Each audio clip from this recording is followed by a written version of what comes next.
Show, everybody. My name is Victor. Welcome to the All Random All Podcast, starring me, Victor. That's right, Victor, the best Victor, the real Victor, definitely the only Victor you should be listening to. And I am fucking infuriated right now because people are getting upset that I'm calling it the ARAP podcast because it's the All Random All Podcast. Oh, hardy ha fucking ha. I don't give a shit.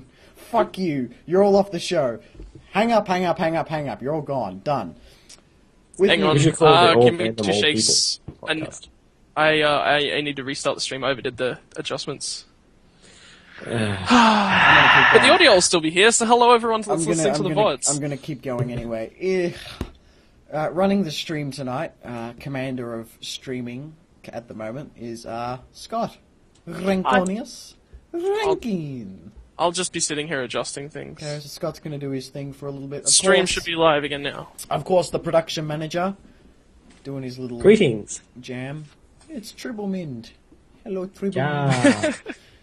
Tribal Mind. And this week, who will be represented by the Riddler from Arkham City in celebration of Arkham Knight coming out, and then not coming out because they took it down.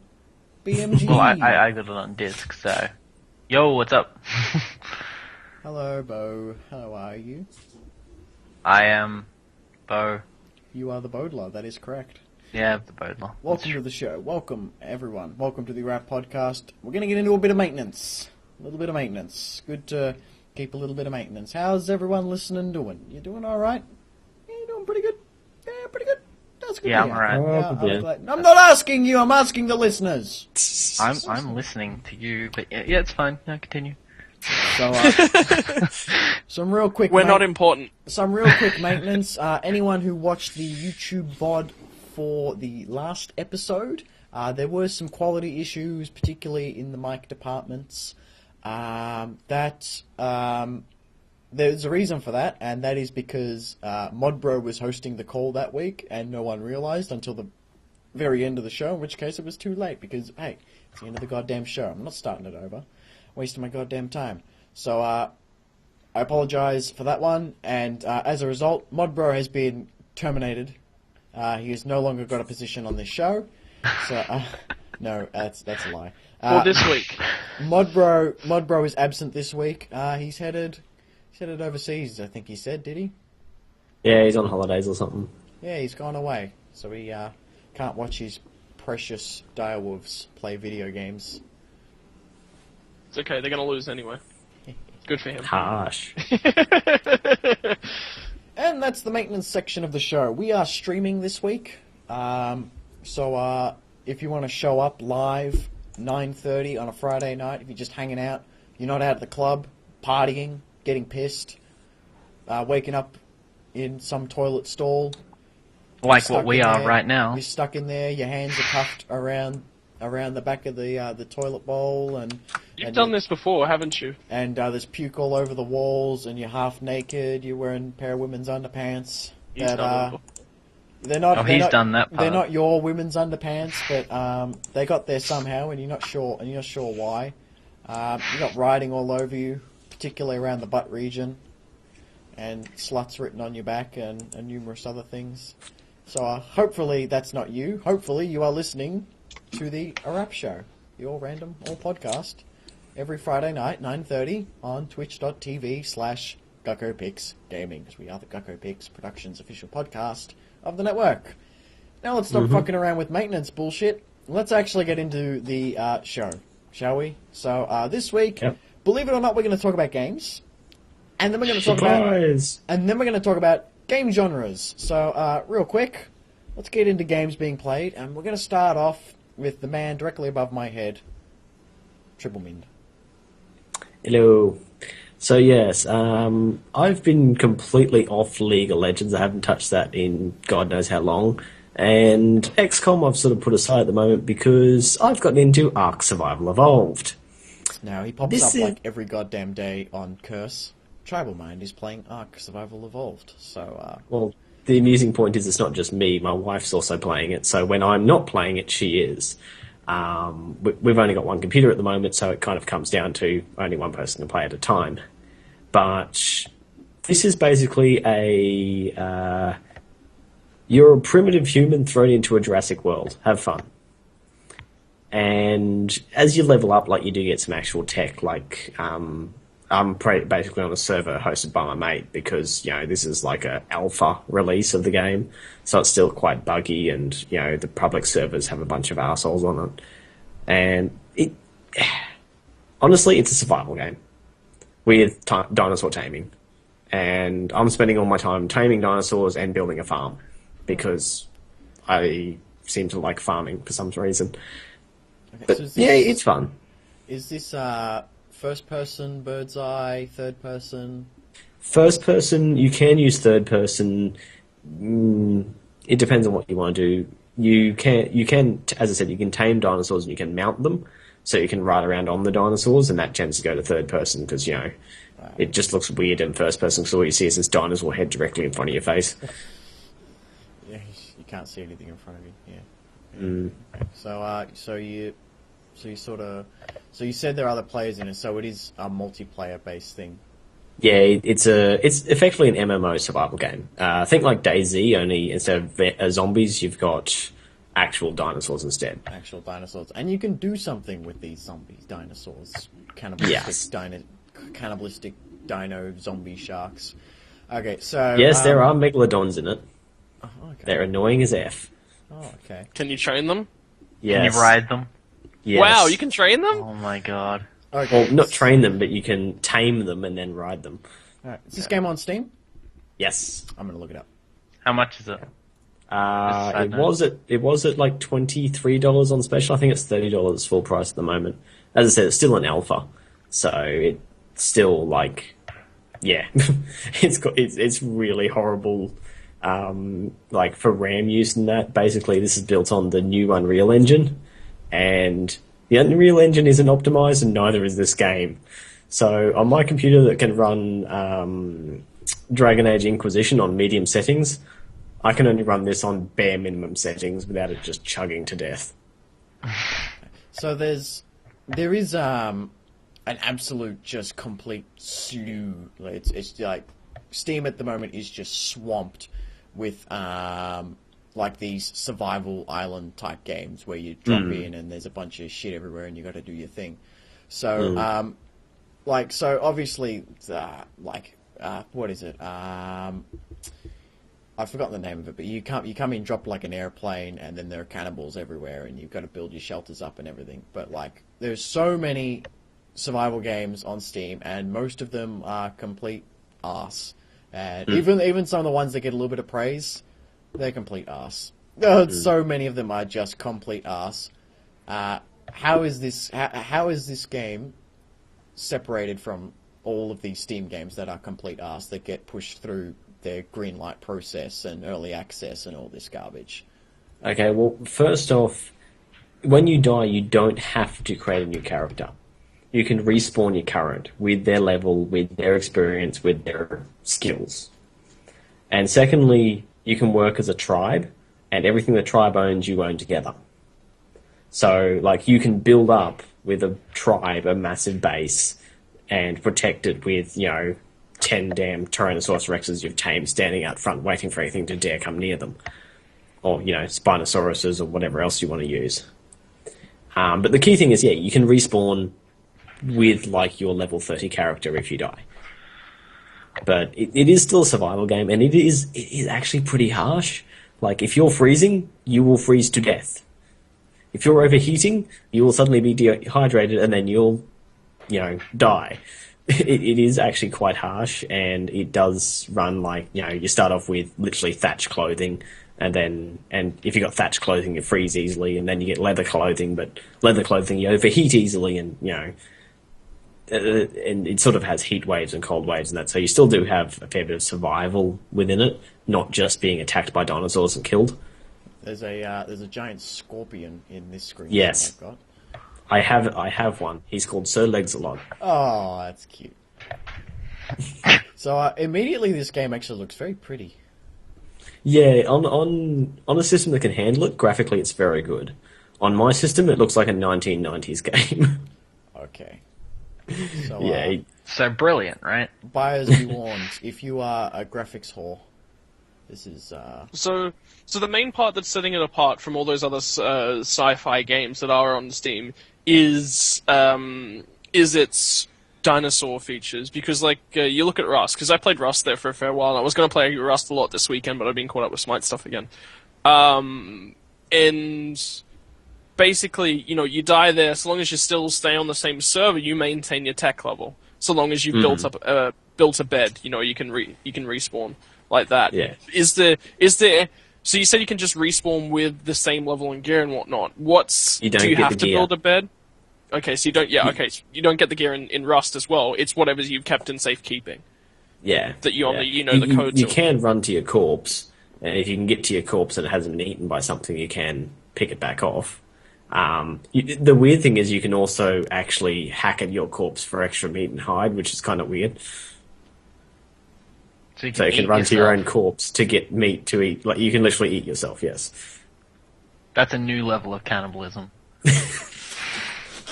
So when you respawn, so all you're maintaining is your tech level.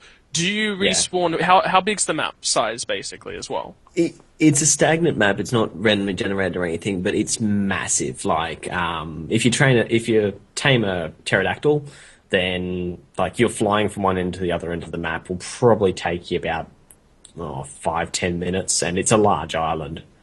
So, and there is like high level quests. There is a high level quest at the end, which is basically summon the brood mother, which is like go collect all these really hard to get items. You need to be level 40 to even access them, and then summon a giant freaking spider of doom and fight it. But as I said, I'm on a server with my friends, and beyond the server owner hacking the crap out of it occasionally, we're all fairly low level. I'm just hit level 30, and it does really encourage team play because you can't learn everything yourself. Like, you get points that you can spend as you level up, but I am focusing on farming and saddles, and that's pretty much all I have points for. Whereas other people are building, buildings, so they're putting all their points into making different level buildings and things like that. And other people putting points into, crafting and whatnot else. So it is somewhat restrictive, and it forces you to work with other people because you can't do everything yourself. Viewers at home, the reviews are mostly positive across almost 15,000. So, For an alpha, Tribal Mind is not a filthy liar. For an alpha, that's pretty impressive. Usually the alphas go for like mostly negatives because they're just so crap. Yeah, bugged and just bugged. And then the developers are like, "Oh, what do you expect? It's an early access game. What do you expect? It's not finished yet." Yeah, that's just but then they're selling their games for like this one is going for $30 American. That's American, right? Yeah. So this one's going for $30 American, and someone might be selling another survival island game that is 20 times worse, bugged to crap, and it's like all the old cliches and everything. And it's Hello, Daisy. And it's like, this one is $15. And then people buy it, and they're like, what is this shit? And then they're like, what were you expecting? Thankfully now, there is a refund system on Steam. So if you get caught with your pants down playing one of them shitty games, refund it straight away. Do not support early access developers who just make a piece of shit, send it to you, and say, "Oh, what were you expecting? It's early access." I think Steam's the biggest problem with that, though, to be honest. Steam has just gone down the shitter recently. All their games are pretty much complete crap. Well, it's because there's no quality control at the moment. But they say that they've always said, we've got really high quality control, like, all these Steam's games never have had to quality go through control. They've always said that they do, though. Steam's never had quality control. Yeah, I know. They don't. All they have is, like, their promotion, if you don't have a good game and it's on Steam, like all you're gonna miss out on is promotion to the front page. Your game can still be on Steam. Yeah. And mods and stuff can be on Steam. Like, look at when paid mods launched. Yeah. Well, Steam is like the refund thing is only very recent still. Yeah, like, you could do it before, but it just required a bit of like begging. Yeah, you had to like send them a message and stuff, and then you had to wait 2 weeks to get the message back, and you have to have not played that game since then. Yeah, it's this whole big thing. The current system is, you can refund a game within 2 weeks of buying it, and only if you've played less than 2 hours. Yeah, so if it's actual crap. And if a game is actual crap, you will know within the first half hour, not even. You will I don't know, some games it takes a while though, like... I mean, like, if it's a RPG or something, then, you will kind of accept it, and you're probably going to get past the 2 hour mark before you decide whether it's crap or not. But a lot of these early access ones, like, if it's that bug that you can't open the damn game, then, refund it. Well, I bought a game on Steam a while back called Viktor. Because someone linked it to me, and I was just like, I guess. And I bought it. And I played it once, and then I've had trouble opening it ever since. It crashes every time you try and close it, and it will not go away. It will not go away till you turn your computer off and from the button. And sometimes it doesn't even start up. So I've had a lot of troubles with that game, but the gameplay was kind of boring, but it was alright. I mean, the crashing problem was really pretty awful, though. I don't know if since they've fixed that, but if the Steam refund policy was around then, would have refunded Viktor. Well, just to sum up one other thing with Survival, or ARC, it is early access. This thing updates daily. And it's like 300, 400 meg updates daily. Like, they're putting a lot of stuff in, and it's a little bit buggy, as you'd expect, but it's troublesome to load into sometimes. I've very rarely ever been kicked out once I'm in a server. But yeah, keep in mind, you're going to be chugging through your downloads if you have this, because it is like, I think it's like 20 gig to download, and then you can have like massive updates almost daily. Because they're doing a lot of stuff, so they're working. Do you know how big the dev team is for this one? No idea, actually. They seem... It's got to be a fairly big team, given that, they're releasing basically a dinosaur a week, and they're doing quite a bit with the system. So they're definitely pushing it, but I wouldn't be able to tell you exactly how big it is. Okay. Alright, well, that was ARC, Survival Evolved. As a side note, that's how you can, just by hearing the way Travel speaks about it, it's like you can tell that game would be, that's the way a good early access game should be. It's like, yeah, it's early access, obviously there's bugs, they're not game-breaking bugs, but they're there, and obviously an early access game's gonna have bugs, no doubts. But with that game, you're saying, it has all these bugs, but it's still a great game, and you and your wife want to really play it and stuff, and you non-stop playing it. So, like, that's the way you can tell that when that game does come full, it's going to be awesome. Yeah, they've got the core gameplay. Yeah, the thing that appeals to me when I'm hearing Trouble talk about it is that it's getting updated daily, and that means it's getting worked on all the time, and it fills me with confidence that, hey, this game actually might get finished, unlike some, I don't know, has anyone seen Slaughtering Grounds? No. It's look it up in your spare time, but Slaughtering Grounds is just a little exploit for someone's just exploited the system to try and make a bit of money. And that is a sad case with a lot of early access at the moment. Hopefully this refund policy fixes that. Well, talking about like survival games and whatnot brings me back to sorry, I'll let you go first, Trouble. I was just going to say, like, this game, even though it's early access, has actually exploded on the gaming circuit. Like, there are so many people playing this game, they've probably been able to double their budget within, like, a couple of weeks. So that's probably why it's definitely going to get finished, because they've had, like, a few 100,000 people buy the game already. Unless they go on holidays and spend all the money. then we're gonna have a great game out of an already pretty good game. Anyway, yeah, you go, Scott. The only problem with alphas and getting released and stuff like this is this brings me back to DayZ. I actually played DayZ.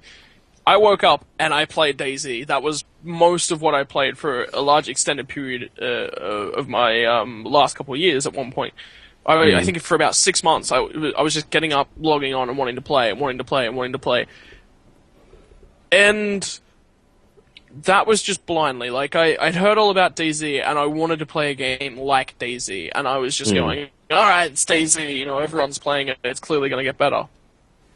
DayZ never really got better. All they spent... there was always releases coming from Team Rocket Hall, saying, hey, this is going to improve, we're going to be doing this, and we're going to be doing that, and we're going to be doing X, Y, and Z, and all the other as well. And it never did. And then they launched the alpha for the standalone game. And I thought, well, Bethesda, they're working with Bethesda. They've gotten sponsored by Bethesda to finish this and finish it right. Bethesda are just about to launch Arma 3. They'll be running it on the Arma 3 engine. No, they're running it on the Arma 2 engine. They're just reworking the Arma 2 engine. Well, okay. I don't get why. Arma 2 is so buggy and everyone proved it was so buggy. And the game itself, in DayZ, was incredibly buggy and incredibly vulnerable to hackers. The only way you could deal with hackers was on a server side. So you had to spend hours and hours and hours playing on these servers, and hours playing when there wasn't potentially a hacker on these servers, because, not everyone hacks, and not everyone wants to do that, before you go, oh, now that I've got halfway to decent gear and I'm halfway towards a really, really nice position, hackers are on the server, they deleted all my stuff, I've got nothing, I'll just log in, and the server will have been reset. No, the server wasn't reset. Alright, now I'm going to find a new server. That was really, really draining to play like that. So that kind of worries me for the future of something like ARK, is that especially with games that are out there and have been in alphas and been in very, very media-focused alphas and whatnot as well, DayZ was all pitching because it had the numbers. It was pitching towards the media to try and get more numbers because it had those numbers to start getting towards the media. Well, it never looked good. I can put it out, ARK has actually... They pissed a bunch of people off with this, but there was a game exploiting bug that came up. And ARK went, okay guys, 3 days ago there was a game exploiting bug. We're wiping all the public servers because people are exploiting it. So your characters are still the same level they were, but every single item you've got is wiped. Pissed off a lot of people, but at least it says, hey, we know people are cheating, so clean slate. Try again. Go screw yourself. That's basically what it's saying. I like that, actually. Even if I wasn't one of the exploiters, I'd be like, oh yeah, that's right, stick it to those little shits. Yeah, they did piss off some people with it, but, at the same time, they said, it's the only way we can be fair, because people have been exploiting this duplication bug. Yeah. That's fair, I reckon. It didn't affect their levels, so they're like, yeah, you can still be the same level, you just have to rebuild your building. Sorry, guys. But all the private servers weren't wiped, it was only the public ones, so, like as I said, my friends are just running a private server, and yes, the server owner is, glitching the crap out of it occasionally because he just gets bored, but, the rest of us aren't doing any hacking and have no interest in it, it's just for fun, so, as I said, I can't... I'm enjoying it for the game, but if I was on a public server, I probably wouldn't be. So it might come more down to finding a private server that's nice and safe and enjoyable, as opposed to pricks walking up and killing you the second you log on. Get ganked, scrub. Right. Yeah. Do you want to move on from ARK? Yes, please. Alright, Bo, would you like to go next? Yeah, sure. So, in anticipation for Batman Arkham Knight, I guess, and also because it was all super cheap, I bought all the Batman games that were on Steam. So I've just been pretty much playing through all of them. So I've played Arkham Asylum and Arkham City. I just finished yesterday, and 100% of it. I'm not just gonna go and not get all the Riddler trophies. That's pathetic. That's scumbag shit. He's a completionist player, old Bo. I still got a couple achievements. I got to go do them. And then I'm gonna play through Arkham Origins before I even start on Arkham Knight. I've played all these games before, but I need to do them on computer. So, I'm going to go through all those, and I got all the Lego games, and I was just playing them before, and they're super fun. because I can play them with my girlfriend as well, which is cool once I get my other controller. So yeah, just been playing Batman for days, but not Batman, Robin for days. I wasn't too happy. I wasn't too happy with Arkham City because Batman was white. Yeah, Batman was not white. He always has this thing. Every time we go into a store, right? We go into a store, walk in. Oh yeah, Arkham Asylum looks like a good game. Oh, I don't like that Arkham City though. He's white because on the case he's white, but he's not white. He's white. Batman's not supposed to be a white. I think there was a comic where he was white though. I'm pretty sure there was. Dude, there's so many different versions and worlds of Batman. Yeah. Like, I'm pretty sure you could find one where he is every single color under the sun. Yeah, let's make a rainbow Batman. He's just every color. That'd be sick. I'd play that. I like Fat Batman. Fat Batman. Do they have a black man? A black man? Yeah, I was just thinking. There are a lot of black mans in the world. I mean, a black Batman, but I thought black man would suit it. Black man. I don't know. There's no good guy superheroes in DC that I can think of. So. That are black. Yeah. There are iterations of the Green Lantern where he's black. Yeah, but the original and the one that everyone knows is all just white. Well, my favorite was black. Yeah, it doesn't matter what your favorite is, though. It's the one that's the most common and the one that was original, I would say. Well, most of them were made when it was like, oh, black people. Ooh. That's fair enough. Is it DC or Marvel that owns the X-Men? Marvel. Marvel, yeah. Okay. Well, Yeah. owns, if you're talking about movies, it's created. owns. Yeah. No, I prefer DC. Everyone prefers Marvel, but I like DC. I also like DC. I'm not a huge fan of Superman because I don't really like him that much. Nah, Superman was like the worst one. I don't know how anyone ever liked him. I think he's shit. I'm a mega huge Smallville was good though. I'm a mega huge fan of Batman. Batman's bowler. I like his grittiness, and I like powerless superheroes. I've always preferred them to the. Hey, personally, I always hated like powerless super. I always hated Batman. I still don't really like Batman. He's my least favorite. Superhero, detective, vigilante person. What about Darkwing Duck? Surely you like Darkwing Duck. I'm sorry, hang on a second. Did Bo just... I'm just trying to process this for a second. Bo was like, yeah, Batman's baller. And I was like, yeah, Batman's like... Batman's series is baller. Okay. I'm a fan of Robin, depending on the Robin, and serious? Nightwing. Whiny bitch Robin? It depends. Well, this explains a lot.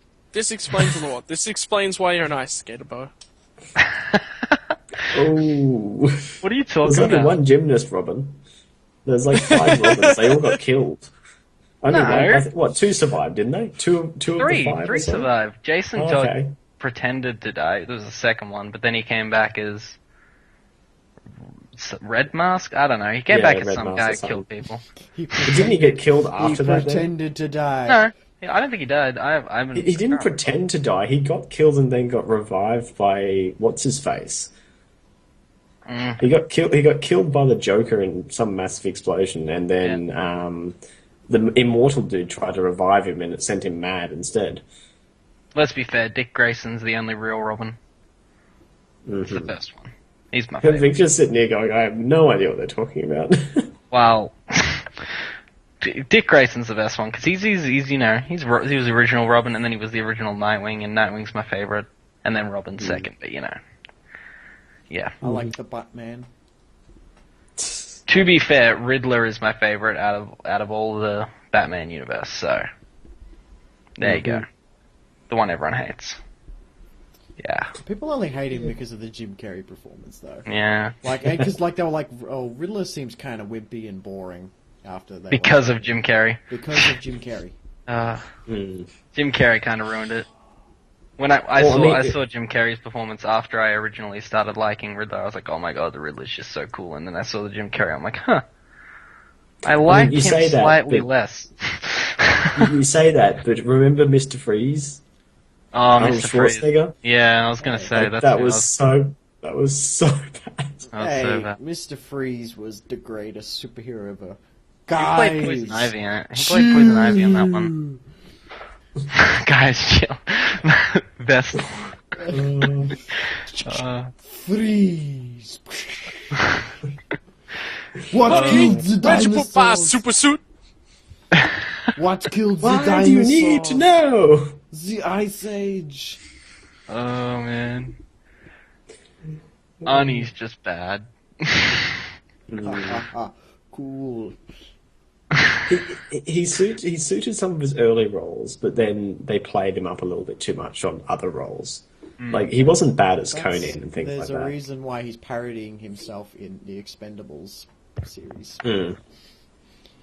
It's because Anyway, it's because they're like total cliches now. Yeah. Anywho, continue. Yeah. The next topic, I guess. Yeah.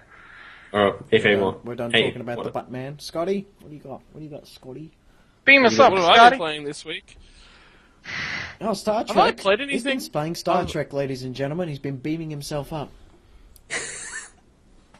Continue. I hate this show. Can I get a new show? Just gonna say, Star Trek's crap. Continue. I actually think I've only played Smite this week. You played a game of League. Okay, yeah, I did play a game of League, and it was fun. It was absolutely hilarious, mind you.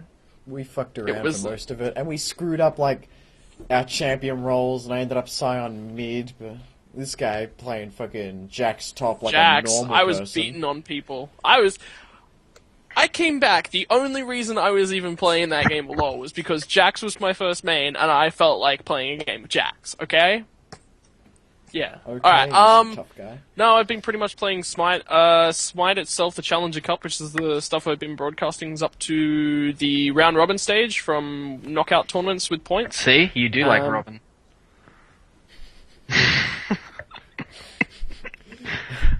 Sorry, guys, I'm gonna go skating now. See ya. Vic, can you just hang up on him, please? Yeah, so anyway, we're doing pretty good. This weekend's the second week and final week of the round robin stage, and then next weekend is best of 5. So, I had one of the guys that's been casting it since the very beginning. He's actually mentoring the Challenger Cup, or in charge of it when he's not doing the Pro League. And he was like, alright, you're doing good enough. I'm back this weekend to help out, so you're actually going to stay on. We're going to have all 3 of us cast it during the event, so that was really, really cool to actually be sitting down and casting a game within 6 months that I've been, this is less than 6 months, it's about 4 months that I've been casting this, and have a guy that I've known, and he's been casting video games for the last 5 years, he's been casting LoL since Season 1 LoL, walk in and be like, yep, you're good. I don't have much to even throw criticism towards you. That's, for me, that's really, really rewarding. So, well done. Yeah. Congratulations. That's about it.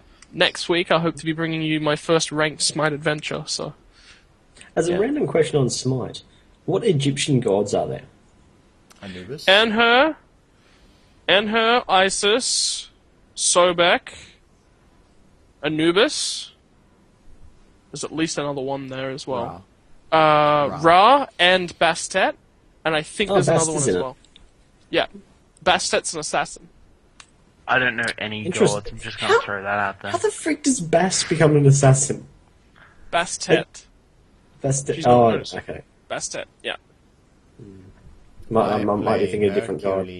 I throw rocks at people.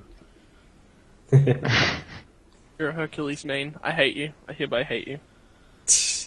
Dude, you know why I'm a probably Hercules playing main, Frostbite, though? You know why I'm a Hercules main? How much I play fucking Smite. Because of his auto attack sound, is ridiculous. No. Because a long time ago, in the early days of the Viktor podcast, before Tribal even joined in, I had a guy named what's his fucking name? Hercules? I've forgotten his name. He was from Brent Copeland from Dead Workers Party. He was he ran a YouTube channel that had over 100k subscribers and was on the Yogscast for a while. He was a part of the Yogscast, and I had him on my podcast, and it was like best podcast I ever did. Like, it was amazing because I had this like dude I listened to for, well, I watched his videos for over a year, and I was like, oh my god, Brent Copeland's on my show. And we were talking about League, and we were going over the patch notes or whatever, and sometimes you talk about Smite, and I said, okay, Brent Copeland, what champion do you think I should be playing in Smite? And he said, oh, well, I reckon you're kind of a bruiser, you know, you'd like those heavy kind of damage dealer types. I'm thinking you're a Hercules. And I was like, Hercules? I could do a Hercules. And that's why I'm a Hercules main. Great story. And that is how Victor's brain works. Small insight. Yeah, no, I played a little bit of Project Cars. Other than that, I was just looking at the wheel and thinking, did I play it? Yes, I did this week. I've been falling away a little bit from Project Cars just because I wanted to get a lot deeper into Smite. So, cool. Get deep in there. Alright, so yeah, let's move on. Yeah. Victor, what have you been playing? Okay, so obviously, Riggy Regions, as per usual, got really angry, so I'm going to stop playing for a while. I tried Smite, and it's good. It's fun. I really enjoyed it. I was bored to death by the tutorial, because I already knew how to play, but it forces you to do the tutorial anyway.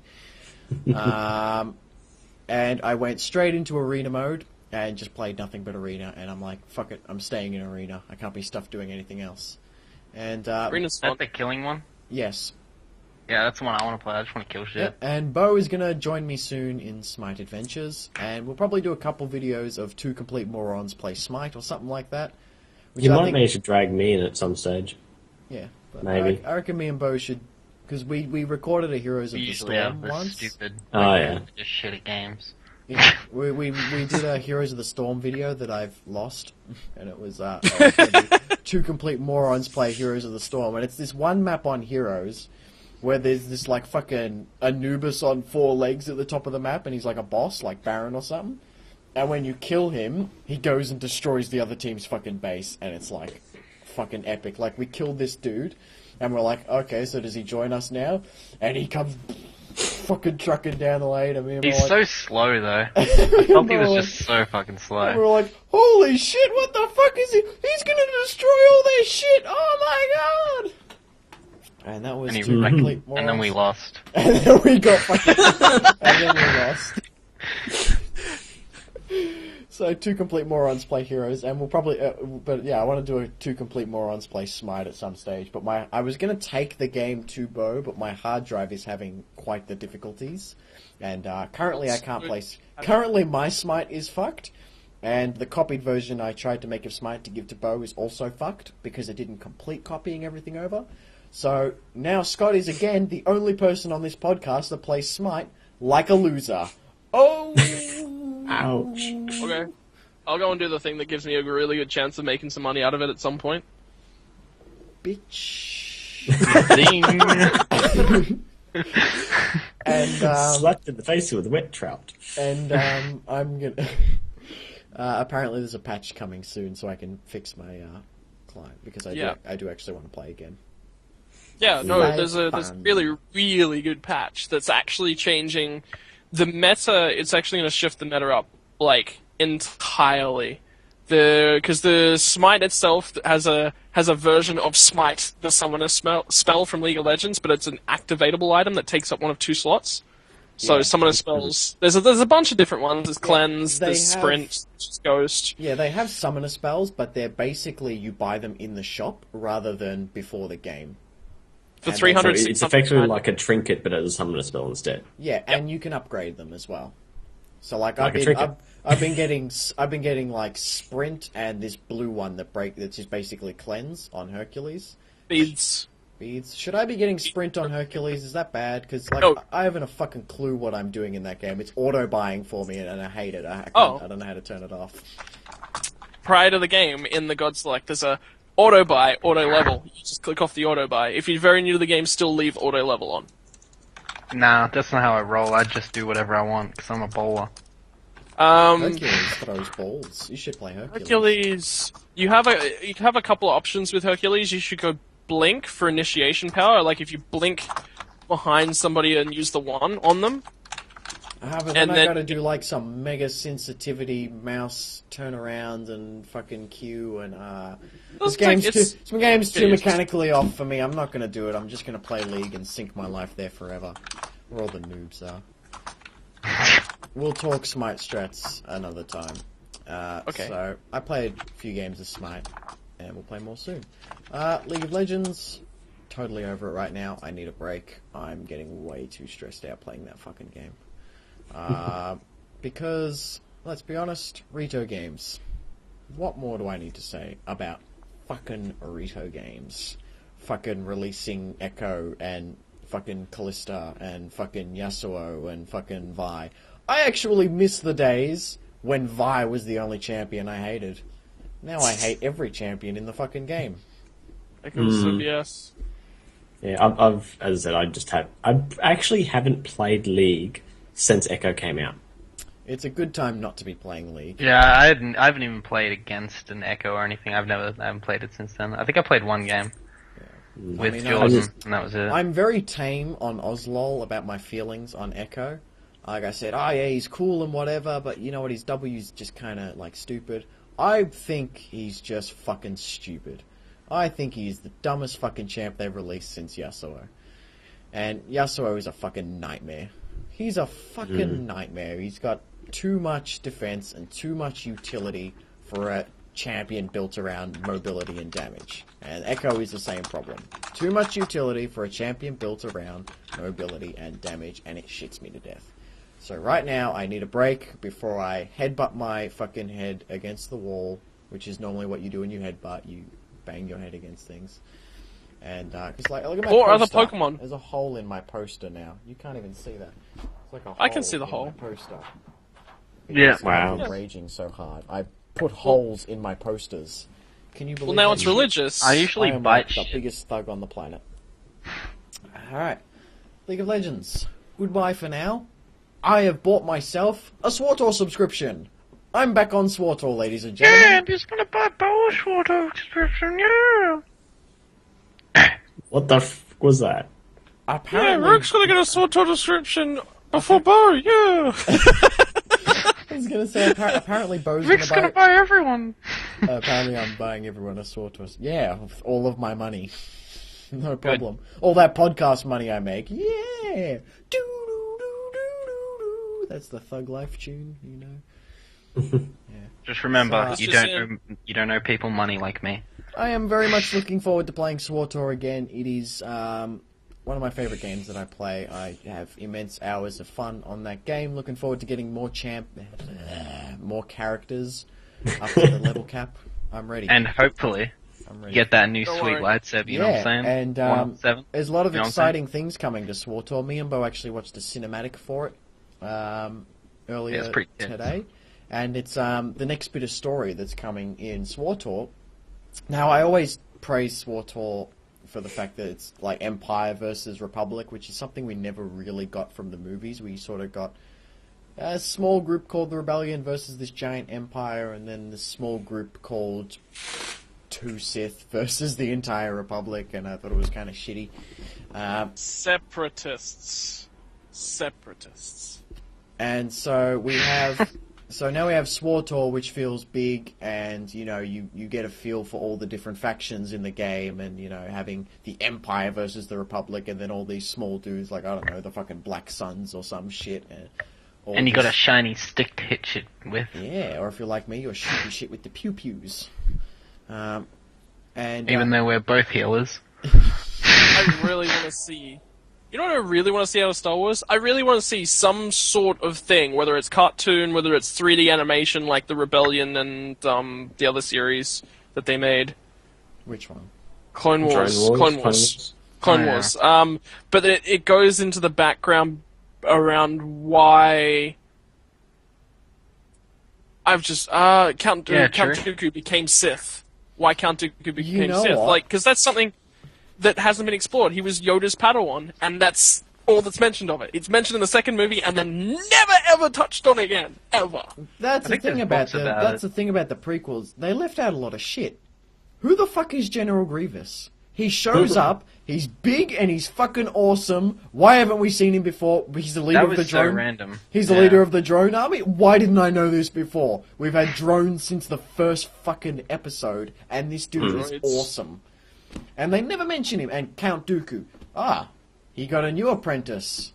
Count Dooku. Just some random old prick, I think.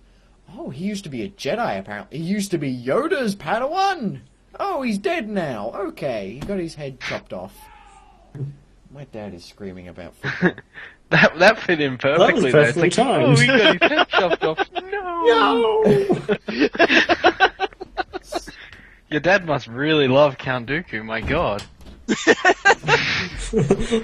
Anyway, so, they got this new thing coming up, which is looking absolutely awesome. This is spoiler territory, so spoilers! At the end of the expansion for SWTOR, you actually set the Emperor free. Oh, God. Ruined it for me. You already know. Life. Yeah, I know. But what if I wanted to know again?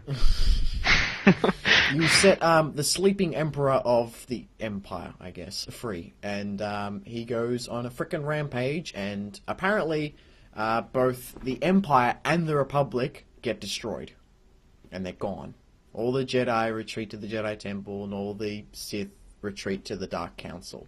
Like, everyone just goes, fuck it, back out, and they're all gone. And it's this story about, I guess the Emperor, I'm not too sure, I think it's the Emperor, and his son, and their effort to rule the galaxy, as it would be. And it's looking absolutely awesome, and I'm looking forward to it. 12 times... And we're never going to kill him. We're not going to get into a raid to kill him, so we're never going to kill him. Probably. But no, in October, they're doing 12 times XP again, which is awesome, because one of the big struggles about SWTOR, and we'll get into this when we start talking about games as genres, because I think SWTOR's a good one to talk about this. It kind of breaks genres a little bit, and kind of works, but kind of doesn't work, is the MMO aspect of needing to grind up your levels to constantly keep up with the story, which around the start of the game isn't too bad, because you sort of keep up and you do a couple side missions here and there, and yeah, you're keeping up just fine. But as you start getting into the later stages of the of your levels, so you start hitting 40s, 50s, you know, it becomes much more difficult to keep up with the levels, and you have to do more and more side quests, and by the time you get back to the main storyline, you forget what has actually fucking happened in the main storyline, because you've been doing all these side missions, and so you're like, who's this again? What, I did what? Oh, okay. And if you're like you need like that recap that's like, previously, when you played this game. And because there would be times where I'd grind the crap out of the game, and grinding, while I can sit there and grind for hours and hours and hours and hours and hours, by the end of those hours, I stop playing the game for a month. And then I come back and I haven't a clue what I've fucking done.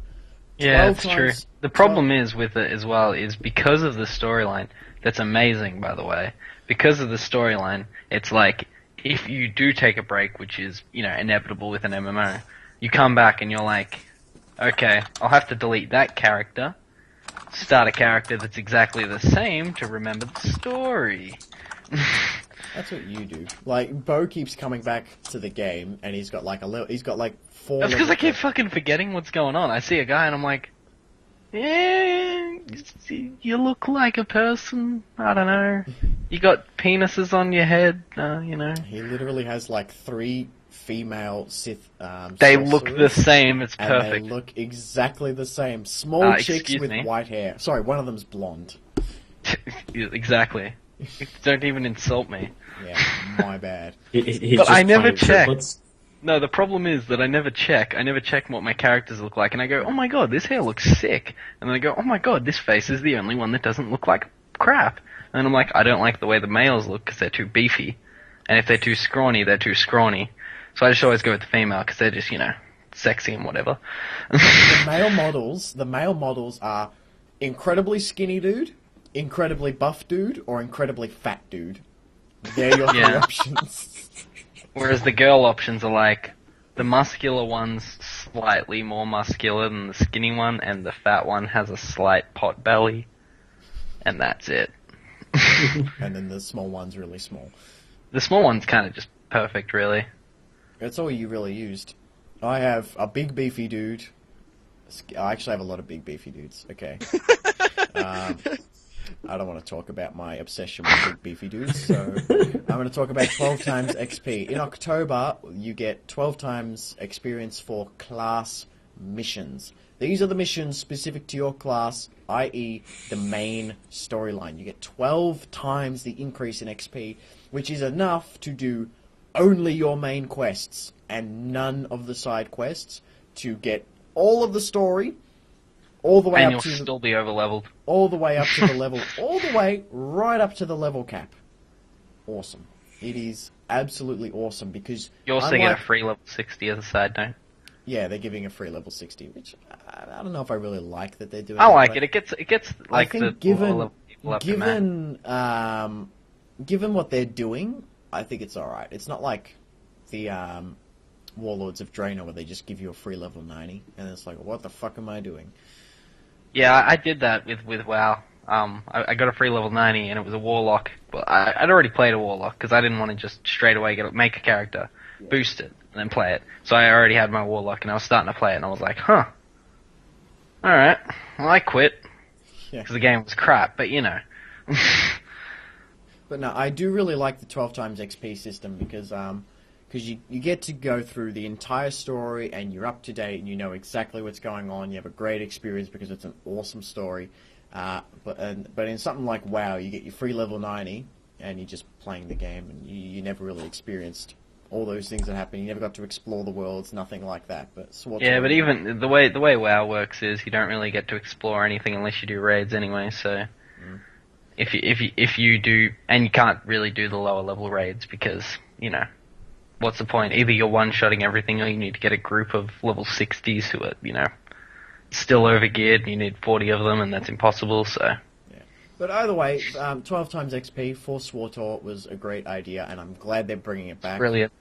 Because, I'm going to have to get every character on each side to max. Well, we got pretty close to getting a few of them. Yeah, I got about halfway. Except when we got to Alderaan, and your laptop was just like, no, thank you, please, no more. How dare you? The game just was like, we went into like an area that was instance based, and it was like, huh, you want to play the game?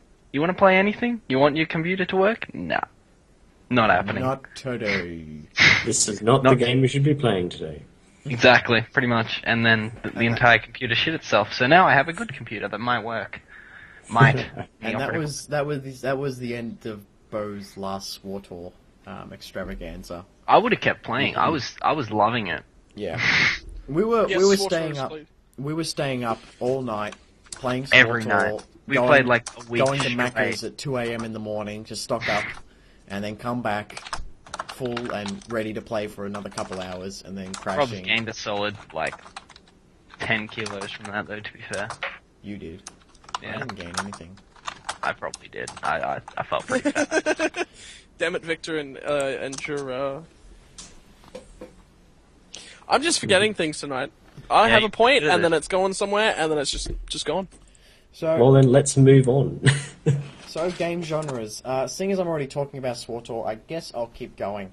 We're going to talk about game genres. Now, SWTOR is obviously an MMO, but the thing that makes it a little bit genre-breaky about it is that it's also an RPG. And this is both good and not good.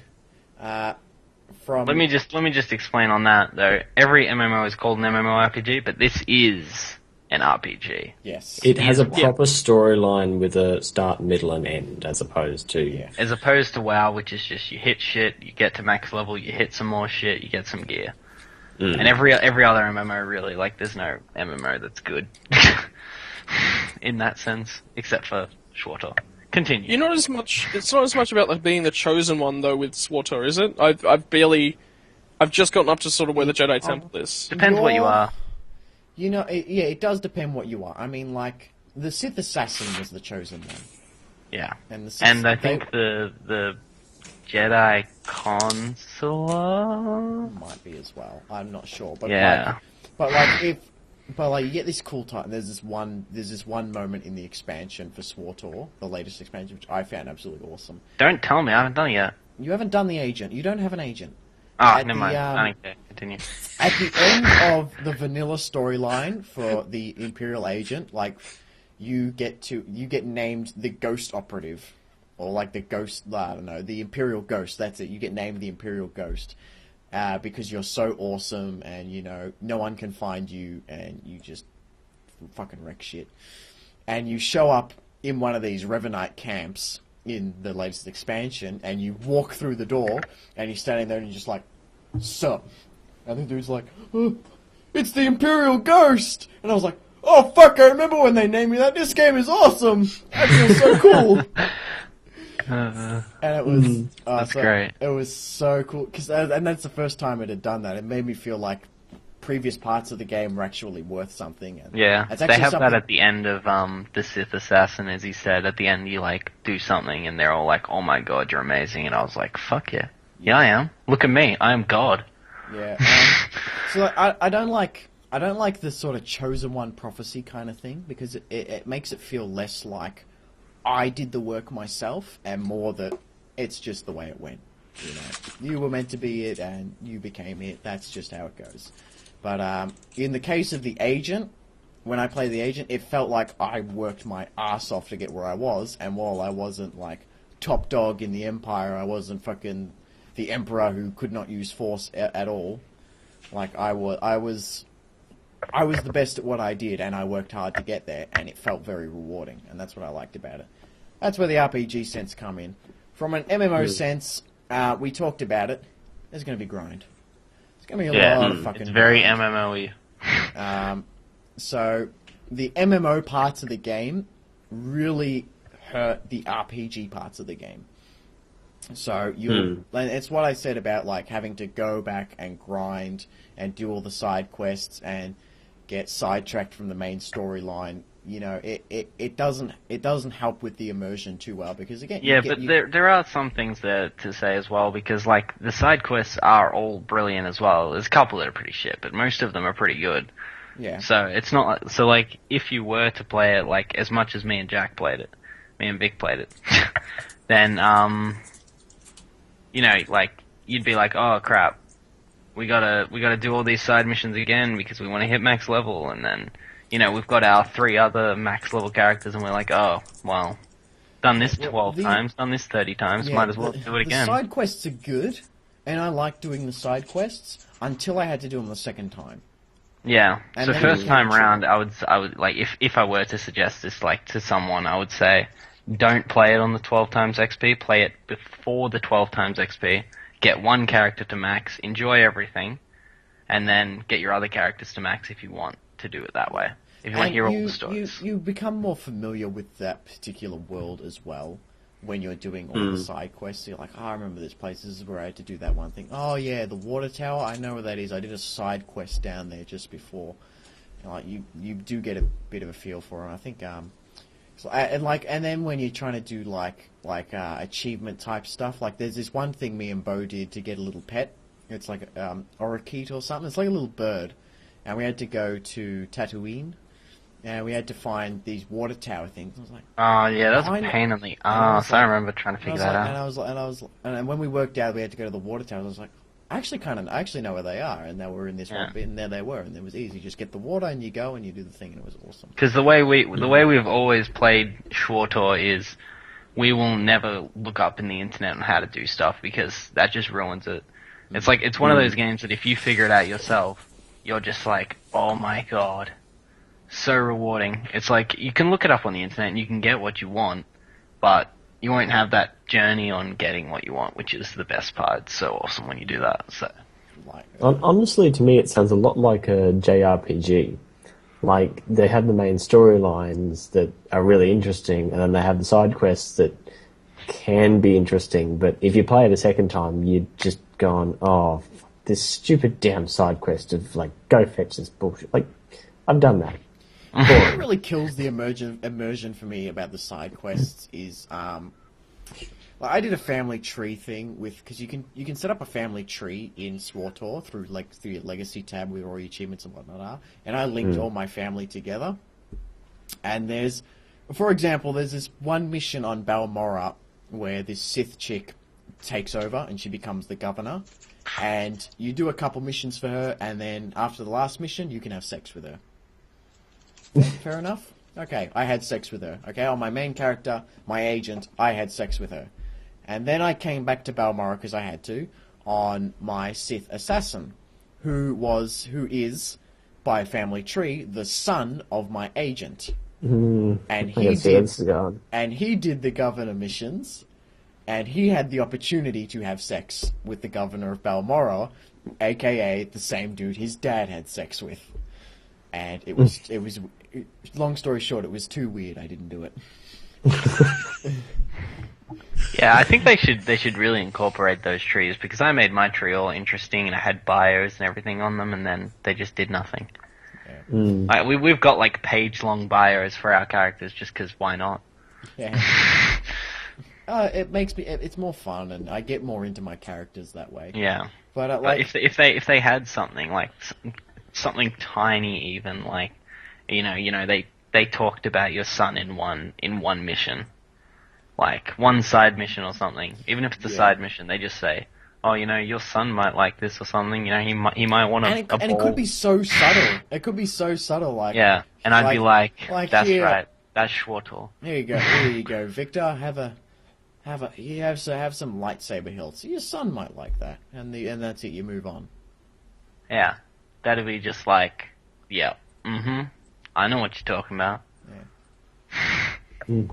So I thought that'd be cool. But anyway. Yeah. So from an MMO standpoint, having to grind and whatever and pull you away from the main storyline can be frustrating, particularly at the later levels when you are doing a substantial amount of grinding.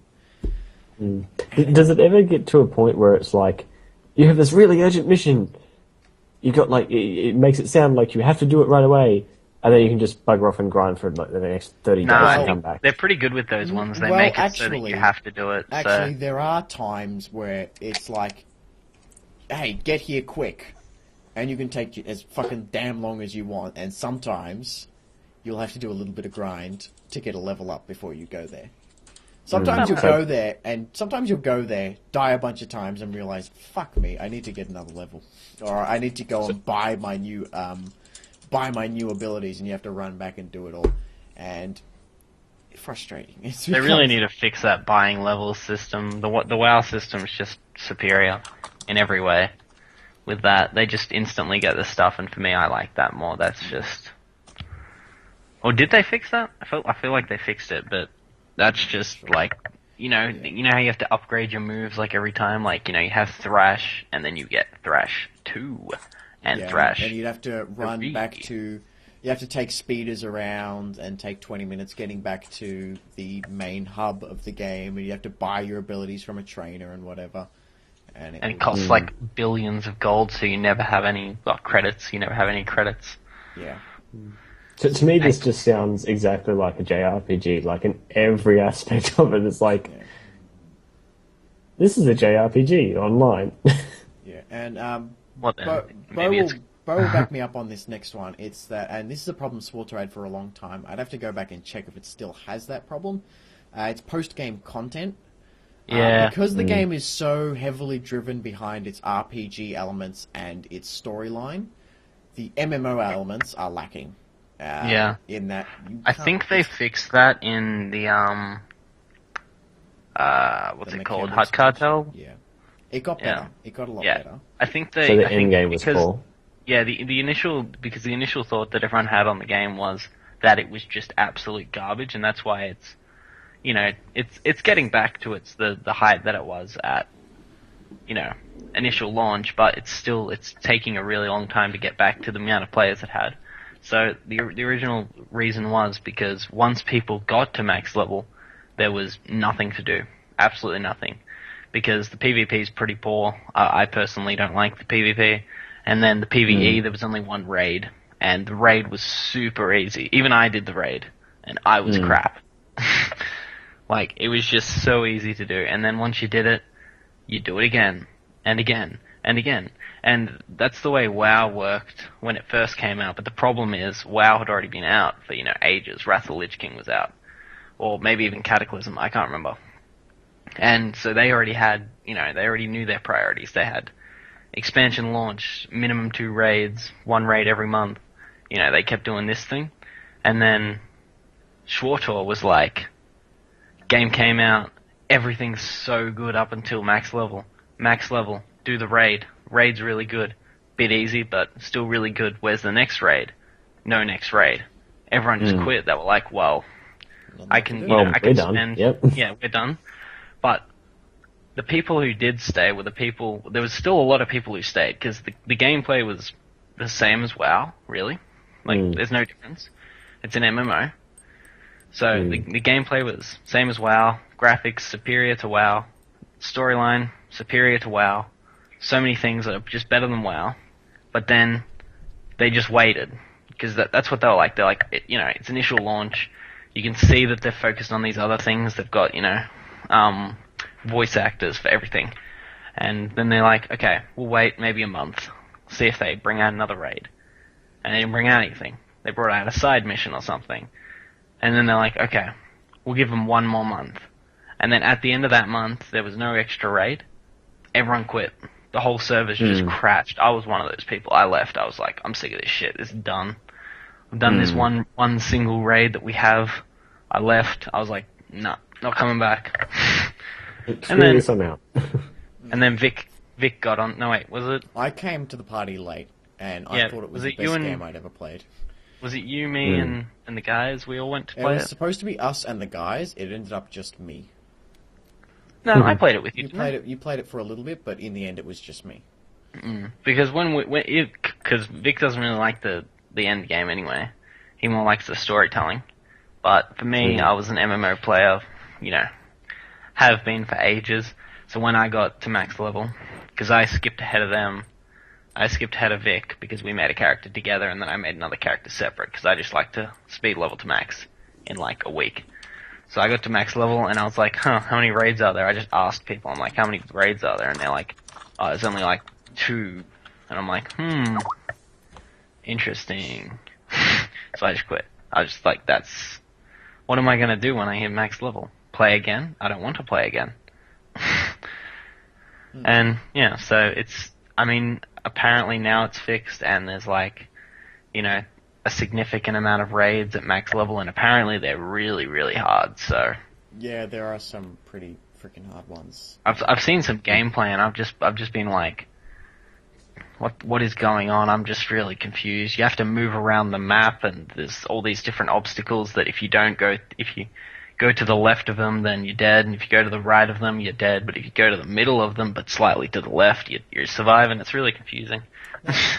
Now, I watched the gameplay, I was just like, I don't know. All these things we're actually saying about SWTOR, most of it becomes irrelevant in the latest expansion, because the latest expansion very much embraced the RPG side of the game, more so than the MMO side of the game. Which is good. The issues that were with the last 20 levels, struggling to keep on top of the story missions because you've got to do side quests to grind and get your levels up and everything, wasn't a problem in the expansion at all, because the story missions kept you up to speed with your leveling, because there were a lot of them.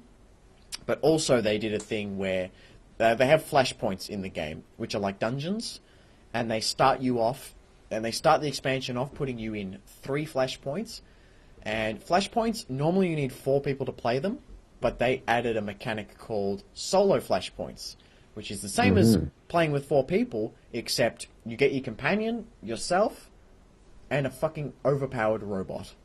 Or an overpowered drone that is a damage dealer, a tank, and a healer. And you can play through all these flashpoints by yourself rather than having to queue up and wait for people to join you, and then you fail, you got to start again and whatever.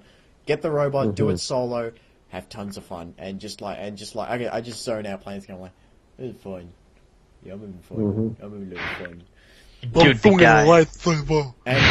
And you do all 3 flashpoints, and then you're a good couple levels ahead of where the game starts at, because it starts at 55, and you do the flashpoints, and you're up to about 56 or something. 57 or something. So you're a little bit ahead. And then there are a lot of missions to do in the expansion, and only 5 levels to make. So you can just keep doing the story missions, keep doing them, and then you might get to a point where, I'm actually falling a little bit behind. Well, not falling behind, but my levels are starting to catch up with me a bit. Like the required levels and my levels, they're coming a bit closer. I'll do the side missions. Now, the side missions actually changed as well. Now, normally in Vanilla and the McKeb expansion, you would talk to a side mission, and you'd have to go through the full dialogue conversations with every single one of them. And every time you did it, when you come back and did it again, you'd have to do it again. They changed that in the expansion to be more like the WoW system, where you open it up, there's a text box, tells you what to do, accept or decline. Yeah. And you just go, bam, accept, and it's like a fetch quest. You go, you do it, you take it back, done. And it's quick. And you get through them quick, fast XP, and you can move straight back onto the story missions. I did not slow down when I played that expansion. It was awesome how quick. That's the way it should be. It should be like, because the way they've done it is they've done it so RPG, like the Vanilla and the McKeb, but I haven't played the next one, but the Vanilla and the McKeb, they've made it so RPG that every side mission has its own RPG part. But the way they needed to do it is the way that they've done it. Now, they've made it an MMORPG, and they've made the MMO part, the crappy side missions, but they give super good XP and they're super fast. Which is good, because Vic obviously likes them, and I know how much he hates WoW, so they must be doing something right. Yeah. And then the RPG part, which nobody could say that the storyline of SWTOR is worse than playing WoW, because it's just better. There's no way to say that it's worse. It is. It's tons and tons of fun, and there's so much content to get through. On the latest expansion, there's only one real criticism I have about the latest expansion, and that's that I felt less in control of the game itself and felt more like I was on rails, which is the only criticism I have of the latest expansion, because in Vanilla and the McKeb expansion, the Hut Cartel, whenever you talk to someone, all of your responses you put in yourself. And if you want to do light or dark option, everything, you put it in yourself. Bam, bam, bam. I decide everything. But in the latest expansion, there are a lot of times where your character is actually talking for you, which I wasn't really happy with. So rather than it pops up with a text box, would you like to tell him, yeah, good work, buddy, you done a good job. Yeah, you did alright, buddy, maybe you could do better next time, or fuck the hell off. Instead, it goes, hey man, I did the thing for you, fuck the hell off.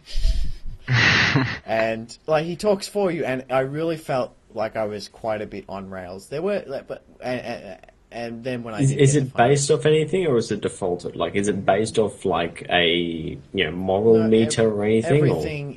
Everything's predetermined. The conversations are all predetermined, except for the small opportunities where you actually get to talk, or in some cases decide how something's going to be done. In the very last mission, for example, you can play it raid style and get all your friends to party posse on top of Darth Revan, or you can play with all the side characters. So if you want to do it solo, there's that option for you as well, which I really like that they've done.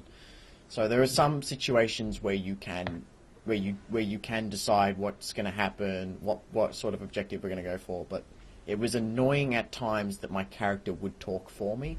I don't know if that was a budget issue or something they just decided to do. Either way, I wasn't super happy about it.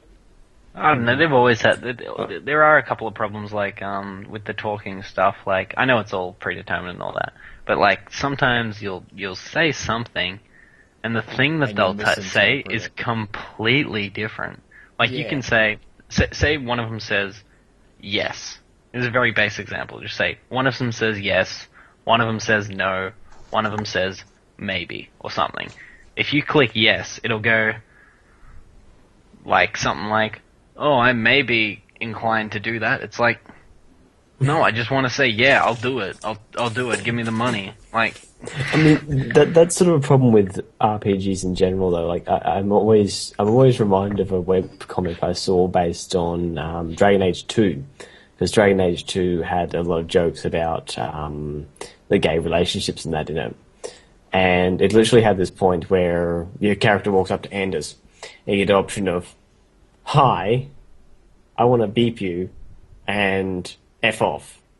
And the guy's like, hi, And then it just shows the next scene of him getting out of bed, and it's like, damn it!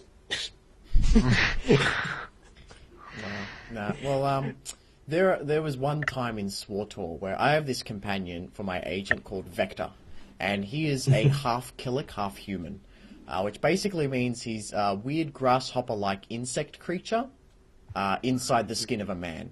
That's basically the gist of what kind of creature he is. He's still a man, but he's a bit weird.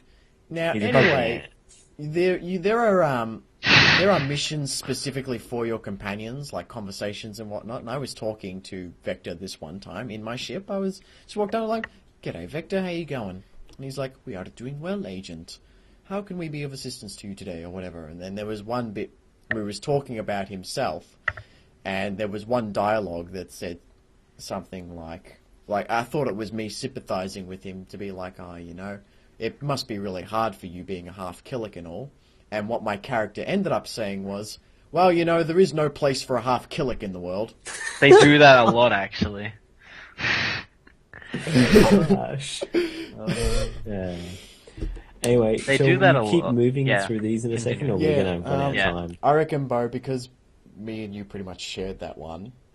Yeah, I don't need one. That's fine. We'll just share that as our genre chat. So, yeah, I like that. Scott looks like he's falling asleep, so we'll put him on next.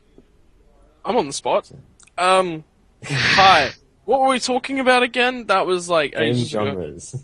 Game genres, right? Half an hour ago.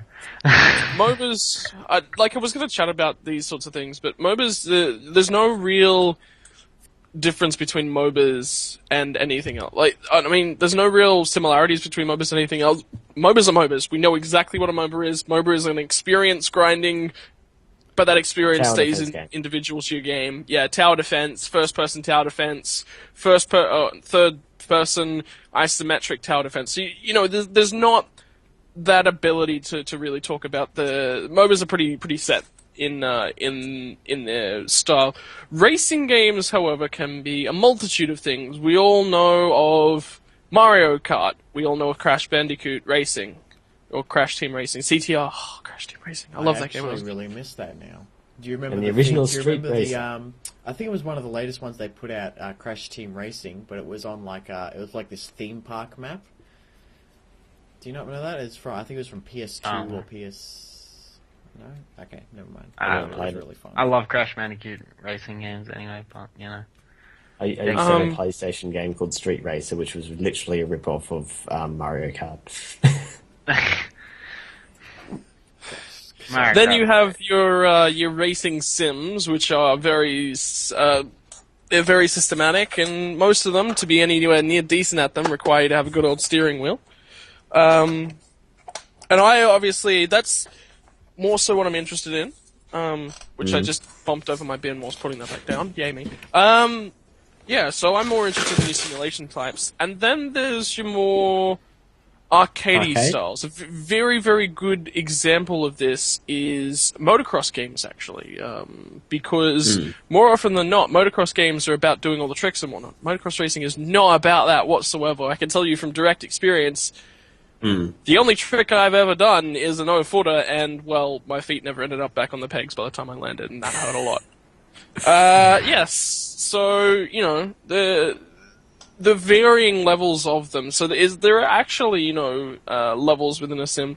There's, full balls to the wall. You can tweak everything, and you can upgrade each individual part. Forza does that incredibly well.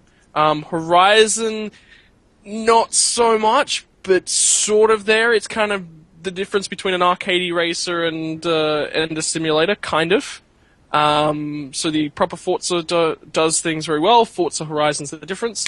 Then you go to games that are very much like the F1 series, which are very simulation-based on their racing level, and then their adjustment levels are a little bit all over the place, and the bonus systems around them can be a little bit funky and things, but they tend to do things alright. One thing that a game has not done very well since the original V8 Supercars game, however, is have a progressive career mode where you feel like every interaction that you're having on the track is if you collide with somebody and you and them both end up out of the race, sure, you can restart and that interaction never happened. But if you continue on and you accept that you did not finish, there was story associated with that. An angry guy in a helmet come up to you in the pits and was like, "Oh, if you ever do that again, I'll do something." I can't remember exactly how that went, but that was my favorite game ever because there were, cause and effect. Your career, if you decided to go down a particular career path, like you wanted to head towards touring cars, then the further along you got, there were less other options for you to go into. You were going down a touring car asset. Then if halfway through your touring car you wanted to shift over to open wheel racing, you'd go back to the start of open wheel racing, or you'd only go one tier in or something. I really like that sort of thing. That's a question. Amongst those genres, where does rally car racing come in? Rally cars, it depends on the individual rally car sim, because if you have a look at Dirt can both be a sim and an arcade. It depends on what you're really looking at and what aspects of the game that you're looking at. Mm-hmm. Sorry, just wondering. Keep going. And if you actually have a look at Project Cars itself, Project Cars is moving on to Project Cars 2. And from the early images and things that we're looking at out of it, it's actually going to include rally-style racing. So I'm interested to see where that goes. Mm. There's also another game on the racing topic that I've played, and it's one of my more favorited ones. It's Full Auto or something like that. I can't remember it, but it's called Full Auto, I think. And it's just it's normal racing game, but then you get guns and you blow shit up. Like Carmageddon style. It's just sick. I don't think you can blow... I can't remember, but I don't think you can blow the other cars up. But you can just blow up the environment. And it's cool. I like random shit like that, so... That's just my side note. Segue. Continue, Scott. Oh, I'm done. Oh. Well, that was very quick. I like Mario Kart, if that also helps. Yeah. Mario Kart. Yeah, Right, I'm afraid Tribal. I'm just not a racer, so I Right, can't. Tribal, you have the last 8 minutes of the show. Yay! Go back wild. Okay, yeah. My topic was effectively God Sims. Now, when I say God Sims, if you've never played a God Sim, it's halfway between a city builder and The Sims. It's sort of there's not actually many modern God Sims. There's a few remakes that come back out, like War for the Overworld and stuff like that. But the original things were Populous, Settlers, Cleopatra, Pharaoh, the original Dungeon Keeper, Black and White, Black and White 2. Awesome. I was just about to mention those. Yeah, it's sort of... God Sims are a really interesting design because you've sort of got that city building concept of we've got to build up the town, we've got to sort of sort everything out, but at the same time you've got sort of the micromanagement. You've almost got an RTS game, but a really, really slow one. So you're building up your units and you're building up your buildings, all this sort of stuff, but it's not construct building here. It's construct building. Okay, go find some wood. Go find some rock. Go find some other resource. Okay, now I can construct it. And, now I need to construct some weapons for it. It's a much slower thing, and it's much more of, it's a God Sim. It's an unusual genre, and I really do enjoy God Sims when I have the time to sit down and play them. I played the shite out of Pharaoh. I played the shite out of Cleopatra. Dungeon Keeper was probably the first game I ever got. I had Black and White. I didn't get that into Black and White because it was actually too slow for me. And I've got War for the Overworld now, which I'm just mucking around with. I haven't gotten as into it as I've wanted to, just because I've been playing other games. But the fun of a God Sim is you really do get you get to see what small decisions do to change the entire scope of it. A city builder, you're continuously worrying about, oh crap, what's going to be on fire, or is there enough police around, rah, rah, rah. And an RTS, you're going, crap, I'm going to be attacked. I gotta build. God Sim's just a relaxed version of that.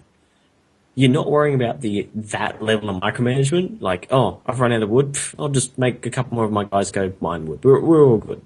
You know, oh, people are attacking me. Oh, well, I've got a bit of an army here. I'll just move my army off that way. You know, it's not as stressful, and it's more of a relaxing style game, and you can really sort of sit back and enjoy playing something that you get to influence it, and you get to get a bit of a storyline and everything without having the go, rush of the other games, or the absolute critical, like, mass meltdown effects of things like SimCity, where one thing goes wrong and everything just spirals out of control. You know, you run out of money and you're doomed. So yeah, I don't know. I mean, that was the sort of topic I wanted to bring up for my genre of games, and it is a genre that it's worth picking up at least one game and trying it out. You know, not everyone's going to enjoy it, and it's not always going to be the greatest games, but, you know, even if you just pick up the old Pharaoh, it's just enjoyable because it's a bit of a time waster, but it's fun. Yeah, so, you know, sit down and zone out to one of those games. I mean, even Populous, even the original Populous sort of has that. I think we all know Peter Molyneux. Yeah. He made Fable. Yeah. I think he was actually trying to make one called, well, Goddess. I have that. Yeah. I have it. But, I think he was a bit overexcited with that one. I mean, it's old news at this point, but did you play it, Tribal, I'm presuming? I actually haven't touched it.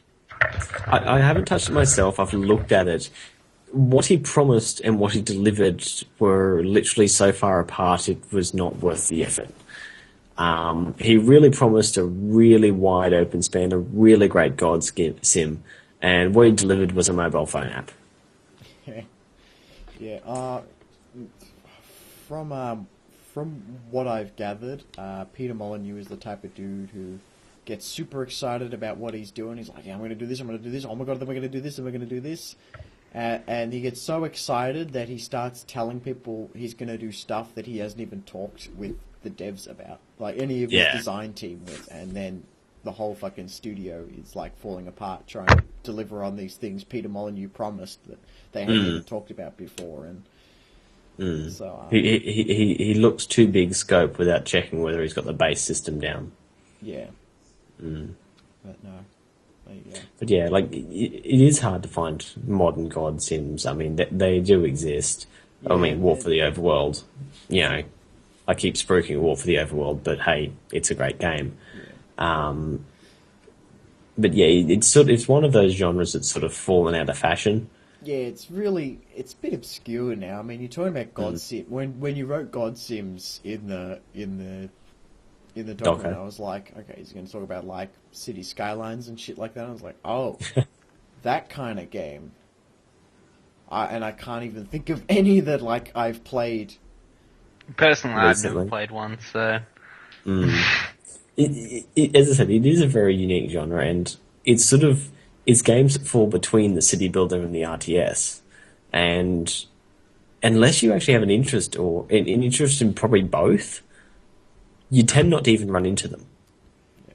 Well, out of the three, God Sim, RTS, and City Builders are the only ones that have really hung around. RTSs, there aren't a lot of really good modern RTSs. Well, they've become MOBAs now, really. Yeah, like, because RTSs have left way to MOBA. Yeah, they've more become the 5v5 sort of standard. And really, MOBAs are just like really dumbed down RTSs. Rather than controlling 500 million units, you control one unit with 4 abilities. And you get 2 summoner spells, or what, depending upon what game you're playing, you know? I like RTS way more. Yeah. Or RTS has evolved into things like Total War. I mean, Total War's been around forever, but like Total War is effectively an RTS with a like civilization overlay. Because every time you go into a battle, it's RTS. Like, you're not creating anything, but you're controlling massive armies on grand scales, etc. So, you know. There you go. As a side note on RTSs, they decided to make a new StarCraft 2 expansion instead of making StarCraft 3. Yes, I know that. Yeah. No, Just StarCraft 3 is in production. Okay, well it better be, because I don't want to buy StarCraft 2, I want to wait until StarCraft 3 comes out. So... I'm pretty sure there is an expansion coming out for 2, though. Yeah, there is. Whether or not they're working on 3, there's still an expansion coming out. And if there's an expansion coming out, doesn't mean they're going to go, alright, here's your expansion, and then 2 hours later, StarCraft 3, yay! Yeah, it means we're going to have to wait at least another 2 years. What would be the point in that? It's going to be ages before StarCraft 3 comes out. If they made like a relatively cheap one of like buying all 3 straight up, I'd maybe buy it. Because I want to try it out. I like Battle Chest. Yeah, like you say that, but like there are some games that's still doing that, like European, European EU Europe 4 Universalis? Yes. Hello, this is my topic. EU4 and EU5, like EU4 just came up with an expansion. How long has EU5 been out? Or am I confusing myself? EU5's not out. EU4. EU4 is the current one. Okay, I'm confusing myself, but like EU4 is just coming out with an expansion, and it's just like, let's completely change the game. Then that's what they've done, though. That's what they've done with their expansions. If you have a look at Divine Wind from EU3, I'm not sure how far back you go into EU. Like, Divine Wind... I roughly know it. Okay, so Europa Universalis 3 was a game of itself that was rather complex, and the way that things went about was just really funky. Like, they could have gone with things one nice simple way that would have simplified most of the game, but still had the complex elements to it, which is what it should have been. And then they brought out Divine Wind, which kind of brought it back down that way and made things a lot more simpler and easier to pick up. Because you went from... The map, for example, just suddenly got simplified and condensed. It was just like, oh, thank you! Thank you! This is the thing that all the EU players were looking for. EU4 was a bit of a different ballgame. EU4 was actually really well designed from the start, so... Yeah. It is one of those games where it's like, you got 4 weeks to spend on a game? Play EU4. You want a great story? Play EU4. You don't have time to spend on the game? EU4 is not a great story. Don't touch EU4. EU4 is not a great story. There's no story. You are the story. Like, that's what I mean. You create great stories by playing it. Like a memory of. I remember hearing one person playing EU4, and he's like, "Okay, he was losing so badly that the game actually practically spawned him a Joan of Arc, but at the exact same time, it spawned him." In his royalty matters, one of his is like his fifth in line. Literally started assassinating everyone on the way up. Yeah, sorry, train going past my place. But yeah, literally like while he had a Joan of Arc effective character on the front lines fighting this war, his kingdom was being destroyed by a. You might be talking about Crusader Kings. No, this was an EU4 game that I was hearing about. I mean, it's from 3 Moves Ahead, which is a podcast about these sort of games and that. It was going on about it. I mean, as I haven't played EU4, I've just mucked around with it a little bit, so I don't know the full thing. But apparently there are little special events that can happen if they're predetermined, such as if you're being absolutely slaughtered, you will effectively get a character that's got really great martial skills and things like that. And they just happen to get both effects at the same time. Alright. Okay, so as a side note that I was going to throw in there, StarCraft 2 came out in... I've got it up. May 19, 2007. Okay. It's an old fucking game. It's almost 10 years. When did Heart of the Storm come out? Heart of the Storm. Heart of the Swarm. Same shit. Oh my god, what? You're thinking of Heroes of the Storm, because Blizzard have now got two games that have the exact... Shit. Heart of the Swarm has been announced as having a release date of March... I don't think I've got a very good place. March 12th, 2013. Yep, that sounds about right. Yeah. See, the problem with that is, I still don't want to buy it. Everyone wants Warcraft 4, I hear. I wouldn't mind a Warcraft 4, but to be honest, I want to start StarCraft 3. That's it. Okay, so as if they're working on Warcraft 4, though. Anyway, ladies and gentlemen, the moral of the story is to update your SWTOR subscriptions and start playing now. And that Vic should buy me a SWTOR subscription. Download Arc. And that, Bo. What? And that, Bo. You gotta. How do we end the show? Oh, I get it now.